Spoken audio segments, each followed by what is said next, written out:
बाहाघर परे दीपावली रे प्रथम थर पर स्वामी को नहीं पूरी जगन्नाथ मंदिर आसिले अभिनेत्री लिपि महापात्र। तेज दर्शक बंधु 46 वर्ष बयस बह बंधन बांधि होता अभिनेत्री लिपि महापात्र बर्तन पर दीपावली रे स्वामी को नहीं पूरी जगन्नाथ मंदिर जगन्नाथ धाम को बुलायापी आसबार नजर आसछन्ती। तेबे से खाली बुलायापी आसीना एसत बड़ बड़िया मानक डाकियापी आसछन्ती। तेबे दर्शक बंधु आपण मैंने जानते कि अभिनेत्री लिपि महापात्र अभिनेत्री वंदना महापात्र गोटे बोली झील।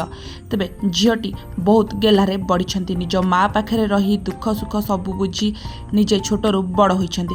तेबे से जड़े ओलीवुड्र आगधाड़ीर सुनाम धन्य अभिनेत्री अटंती। तेबे 46 वर्ष बयस विवाह करथिले अभिनेत्री लिपि महापात्र। तेबे तांको अभिनय पाई दर्शक माने तांको ढेर सारा भल पाइबा देइछन्ती आउ तांको निज मनरे मध्य साइति रखिछन्ती। लिपिंकर अभिनय देखिया पाई मध्य एबे भी जातक भली चाहि रहिछन्ती तांको फैंस माने। तेबे दर्शक बंधु तेबे से काहींकि विवाह करनथिले एक कथा निश्चित आपण मनरे प्रश्न बाची सृष्टि करिथिबा।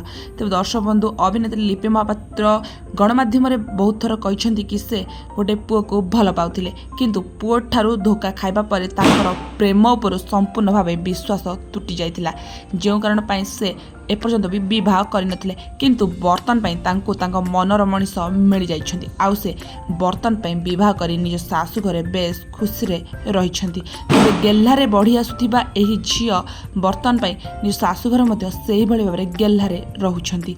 तेबे निज स्वामी को नहीं दीपावली रे जगन्नाथ मंदिर पुणी बुली आछन्ती से पुणी निज भाई को सांगरे धरी। तेबे बर्तन पाई बेस खुशी अछन्ती अभिनेत्री लिपि महापात्र। तेबे दर्शक बंधु जदि आपण माने लिपि महापात्र को पसंद करती तांको पाई निश्चिंत गोटे छोट कमेंट करेंगे। वीडियो भल लगी लाइक करेंगे आगुम वीडियो देखा चैनल को सब्सक्राइब करेंगे। रही धन्यवाद।